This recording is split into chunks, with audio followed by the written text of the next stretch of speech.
wachiwa chini ya mpango wa habari za ulimwengu. Kwanza ni habari hizo kwa ufupi. Msomaji wako mchana huu ni mimi Jacob Safari. Hamas yasema imebadilishana na Israel orodha ya mateka wao na wafungwa wa Kipalestina watakaoachiwa. Mashambulizi ya Urusi na Ukraine yasababisha vifo vya watu 5. Na waziri mkuu wa muda wa Ufaransa Le Cornu wasema uwezekano wa bunge la Ufaransa kuvunjwa ni mdogo. Habari kamili. Tel Aviv.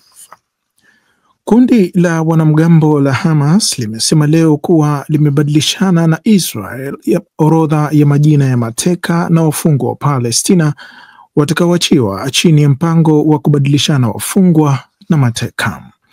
Wanamgambo hao vilevile wamesema wana matumaini kuhusiana na mazungumzo ya kusitisha mapigano yanayoendelea huko Misri katika mpango wa rais wa Marekani Donald Trump wa kuvimaliza vita vya Gaza. Kulingana na chanzo cha Kipalestina kilichoko karibu na mazungumzo, muda wa kutekelezwa kwa awamu ya kwanza ya mpango huo wa hatua 20 wa rais Trump bado haujakubaliwa katika mazungumzo hayo yanayofanyika katika mji wa Sharm el Sheikh. Haya yanafanyika wakati ambapo jeshi la Israel limezuia msafara wa kundi la boti 9 unaopeleka msaada Gaza mapema leo katika bahari ya Mediterania. Ripoti zinaarifu kuwa wanaharakati 145 wanaoripotiwa kuwa katika hali nzuri ya kiafya wamekamatwa na wanapelekwa katika ufukwe wa Israel kwa ajili ya kurudishwa makwao. Haya yanafanyika baada ya wanaharakati wengine 450 akiwemo Greta Thunberg kuzuiwa kuingia Gaza wiki iliyopita kwa ajili ya kutoa misaada. Kiev. Mashambulizi kati ya Ukraine na Urusi katika pande zote mbili leo yamesababisha vifo vya watu 5. Haya ni kwa mujibu wa mamlaka za nchi hizo. Gavana wa jimbo la Belgorod nchini Urusi linalopakana na Ukraine amesema kombora la Ukraine jimboni humo limesababisha vifo vya watu 3 katika kijiji cha Maslova Pristan kilichoko umbali wa kilomita 15 kutoka mpakani. Rais wa Urusi Vladimir Putin anasema mashambulizi ya Ukraine nchini mwake hayatosaidia kwa vyovyote katika vita hivyo.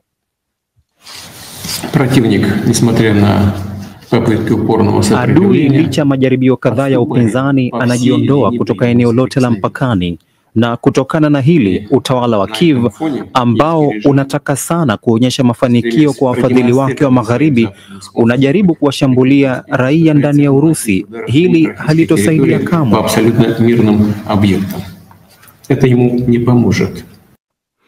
Wakati huo huo, shambulizi la Urusi katika mji wa kusini mwa Ukraine wa Kherson limewaua watu 2. Haya ni kulingana na gavana wa eneo hilo Vyacheslava Gladkov. Urusi imerusha takriban droni 183 katika eneo la Ukraine kati ya jana Jumanne na hii leo Jumatano. Unaendelea kusikiliza taarifa ya habari za ulimwengu kutoka idhaa ya Kiswahili ya DW hapa mjini Bonn. Paris. Waziri mkuu wa muda wa Ufaransa Sebastien Lecornu leo amesema kuwa uwezekano wa kuvunjwa kwa bunge la nchi hiyo ni mdogo kwa sasa baada ya kufanya mazungumzo na vyama tofauti vya kisiasa. Lecornu anasema kuna nia ya pamoja ya kupitisha bajeti kufikia mwishoni mwa mwaka huu. Waziri mkuu huyo anasema atakutana na Rais Emmanuel Macron baadaye leo kujadiliana kuhusu matokeo ya mazungumzo yake na vyama hivyo vya kisiasa. Awali waziri mkuu wa zamani na mwandani wake wakati mmoja Edouard Philippe alikuwa amemtaka Rais Macron ajiuzulu. Philippe amesema uchaguzi nchini humo unastahili kuandaliwa mara tu bajeti itakapopitishwa. Addis Abeba.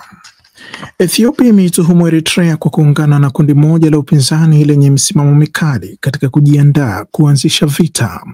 Haya ni kwa mujibu wa barua kutoka kwa wizara ya mambo ya kigeni ya nchi hiyo iliyoonekana na shirika la habari la Ufaransa AFP.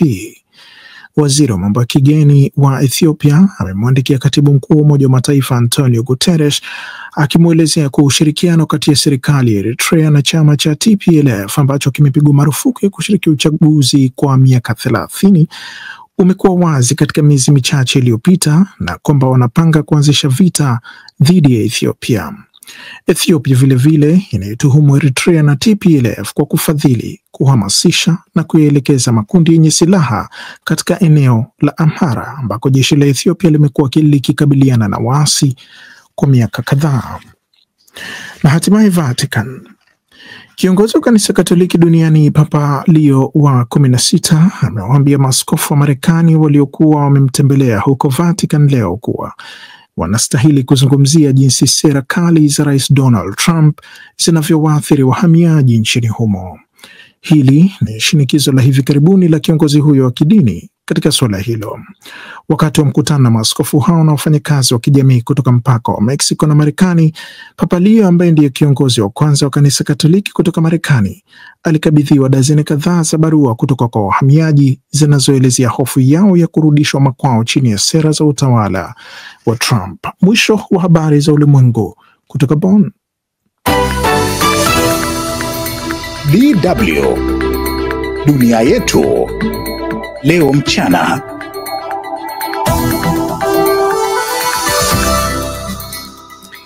Asante unayetufuatilia na msikilizaji kwa kujiunga nasi. Tunaingia kwenye uchambuzi wa ripoti zetu kwa kina mchana huu, ambapo tutaitazama kwanza Mashariki ya Kati katika mazungumzo ya kumaliza vita huko ukanda wa Gaza ambayo yanaingia siku ya 3 huko Qatar, na nchini Misri tutakufahamisha kilichojiri mpaka wakati huu. Na shirika la kimataifa la haki za binadamu Amnesty International limeingilia kati kadhia ya madai ya kutekwa aliyekuwa balozi nchini Cuba Humphrey Polepole. Shirika hilo laitaka serikali ya Tanzania kutoa maelezo ya haraka kuhusu alipo na hali yake ya kiafya. Lakini pia tutakueleza kuhusiana na hali ya kisiasa huko Madagascar ambako vuguvugu la maandamano la vijana linasema halitoshiriki mkutano wa hadhara uliopangwa na Rais Rajoelina. Tunapokea maoni yako, ujumbe wako kupitia YouTube, vile kwenye ukurasa wetu wa Facebook, usikose kutuandikia, na kwenye Instagram. Lakini tuanzie uchambuzi wetu moja kwa moja huko Mashariki ya Kati. Waziri Mkuu wa Qatar Sheikh Mohammed bin Abdurrahman Al Thani na wajumbe wa Uturuki wataungana hivi leo na wajumbe wa Hamas na Israel nchini Misri kwa siku ya 3 ya mazungumzo yanayolenga kuvimaliza vita katika ukanda wa Gaza. Mazungumzo yasiyo ya moja kwa moja kati ya Israel na Hamas yanafanyika katika mji wa mapumziko wa bahari ya Sham wa Sharm el Sheikh, yakijikita kwenye mpango wa vipengele 20 uliopendekezwa na Rais wa Marekani Donald Trump mwezi uliopita. Mengi zaidi na Babu Abdallah. Rais wa Marekani Donald Trump aliwaambia waandishi wa habari katika ikulu ya White House jana Jumanne kwamba kuna nafasi kubwa kwa mazungumzo hayo yanaweza kufanikisha makubaliano, na akaongeza kuwa wajumbe wa Marekani pia wanashiriki katika mazungumzo hayo. Trump ameeleza kuwa Washington itafanya kila linalowezekana kuhakikisha kila upande unazingatia makubaliano ikiwa Hamas na Israel hatimaye watakubaliana kusitisha mapigano. Mjumbe anayeongoza mazungumzo kwa upande wa Hamas, Khalil El Hayya, amesema kundi hilo linataka dhamana kutoka kwa Rais Trump na nchi wadhamini kwamba vita vitakwisha kabisa.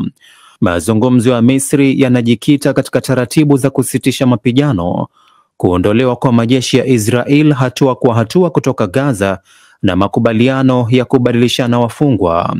Mpango huu wa Trump umeonekana kupokelewa kwa mtazamo chanya na pande zote mbili, Israel na Hamas, na umechochea kuanzishwa kwa mazungumzo yasiyo moja kwa moja yaliyoanza nchini Misri tangu siku ya Jumatatu.